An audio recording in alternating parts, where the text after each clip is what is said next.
Hey there everyone, welcome back to another Game Vault video. As always, I'm Captain Beefy with the Game Vault, and we're going to talk about something we really haven't talked about on this channel yet, and that's Grand Theft Auto. That's Grand Theft Auto 6 to be more specific, which should be out, I believe, sometime in 2025, if I'm not mistaken. Could be wrong on that, we'll see. This game has been around, or Grand Theft Auto 5 has been around since PlayStation 3, just to give you a little context of how long it's taken for this sequel to come out. And it's one of the most wildly successful online games ever. It's making money hand over fist. Here at the channel, we were looking forward to this game, talking with the guys about probably playing it when it comes out and maybe going out there and just being total buttholes and trolling kids and having a good time with it and all that. So anyway, let's cue the music and see what they're talking about here.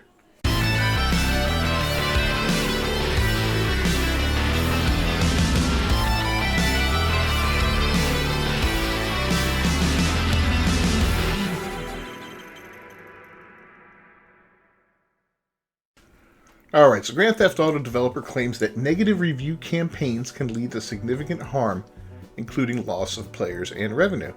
And this is correct. We've seen it just recently with a game like Concord and Flintlock, Siege of Dawn, and all these other horrible games that are coming out that are on the Sweet Baby Inc. list or the DEI detected list or something like that, where people are tired of that kind of garbage being injected into their video games. And to see them say this right now kind of worries me. That are we going to be seeing Grand Theft Auto 6 a DEI filled mess, or is it going to be a decent game?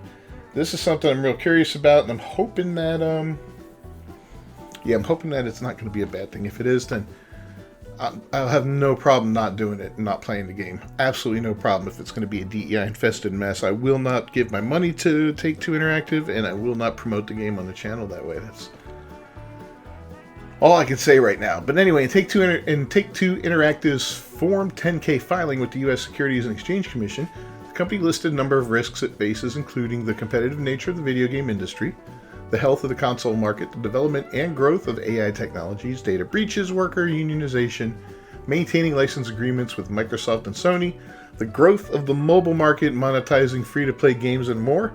The company also lists negative reviews as a significant risk to its business.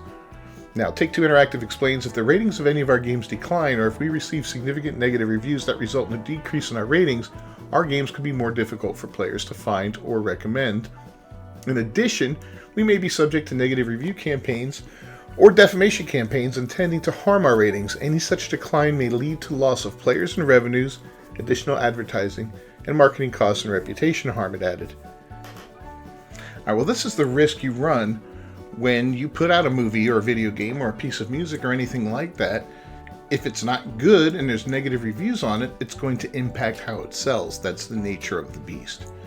And, rightfully so. Right now, of course, people will talk about review bombings and campaigns and stuff like that. And I've seen these things happen, and sometimes, it does work in the opposite way too, where you have people pumping up reviews because they believe in something that's garbage and they want to counteract the review bombing. Reviewing is not like it used to be. You used to have people you listened to and you trusted.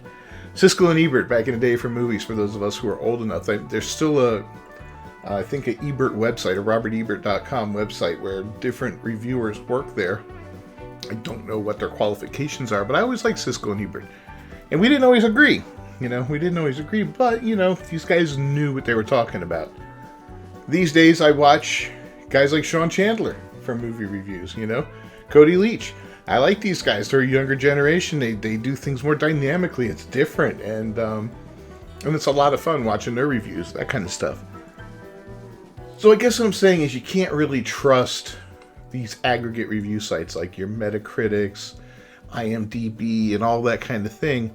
What you really need to do is find people that you believe in and that you trust, and listen to what they have to say. And that's where you get your reviews from. If you have a particular website, and quite honestly, with gaming, there's not a lot of them out there that are reputable anymore. Hopefully we're going to see a change in that in the next few years, but right now I can't tell you one website that I would trust 100% with a gaming review. I wouldn't. But if I hear things that, don't appeal to me in a game, I'm not going to buy the game. And this is going to a different level now. This is not because maybe I wouldn't like the game. Maybe the game would be fun, right? Maybe the gameplay would be fun. But if they're pushing ideologies that I don't believe in and I don't support, and quite frankly, I oppose, then I'm not buying that game. Or I'm not going to go watch that movie. I don't care how much entertainment value there is to it. Take for instance the recent movie Deadpool 3 or Deadpool and Wolverine, whatever it's called. I loved the Marvel movies back in the day. They fell off a cliff after Endgame, and I mean a cliff. The occasional bright spot there, right? But for the most part, off of a freaking cliff and just into the toilet. The whole Marvel universe. So I bailed on it. I'm like, I'm done. I can't continue to support this. I'm not giving money to Disney Plus to watch less than mediocre TV series. I'm not going to go to the movie theater to watch less than mediocre films from an IP that used to put out bangers left and right. Even, in the first 3 phases, even the worst of the Marvel movies were pretty good. Granted, they were formulaic and all that, but they were pretty good. You could count on them and be like, you know what? It's going to be an entertaining 2 hours plus. We're going to have fun. We're going to see spectacle, and we're going to go home with a smile on our face, For the most part. But yeah, so I bailed on it, right? And I bailed on Star Wars. I mean, Star Wars just became this abysmal black hole of garbage that just got worse and worse. And this latest Alkalite series, from what I've heard, has been terrible. And these are reviews that are helping put me off of it, right? And it's not that I'm hearing them from people I trust, because I'll even hear, I'll listen to, for instance, go back to Sean Chandler. He'll talk about a movie and tell me that he likes it. And I'm like, oh, well, great, And normally that would be something that would help me determine whether or not I want to go spend the money to see it in the theater or wait and watch it when it comes on streaming or something like that. With these movies, like with Wolverine or Deadpool and Wolverine, for instance, I am so burned on the actual IP that I'll never watch it. It could be rated the best movie since Endgame. And I would be like, nope, I'm not watching it because I'm not watching anything Disney puts out for Marvel or Star Wars or anything else for that matter at this point. I'm so sick of Disney. The only way to hurt Disney and to fight them is to not spend money on them. And that's what I'm doing. That's what I'm doing in the video game market too. So if these guys at Take-Two want to put out some DEI garbage, then I will step away from it. I have no problem doing that. Although I do want to play Grand Theft Auto 6. It's set in Vice City, which is based on Miami. I grew up just a couple hours north of that. It's kind of cool. It'd be kind of fun. Anyway, Take-Two Interactive is also betting big on Grand Theft Auto 6 being a massive success. The Form 10K states, "We are dependent on the future success of our Grand Theft Auto products, and we must continue to publish hit titles or sequels to such hit titles in order to compete successfully in our industry." It went on to add Grand Theft Auto products contribute 14.7% of our net revenue for the fiscal year ending in March 31st, 2024. So, that's a game that came out once again during the PlayStation 3 era. That's amazing. The game's developer Rockstar Games claims it will be the biggest, most immersive evolution of the Grand Theft Auto series yet, as it takes place in the state of Leonida, the home of Vice City. However, while Rockstar Games is boasting about the game being the most immersive and biggest evolution in Grand Theft Auto, former Rockstar game developer Obi Vermij, who last worked for the company in 2009, tempered expectations in a recent interview with San in Play.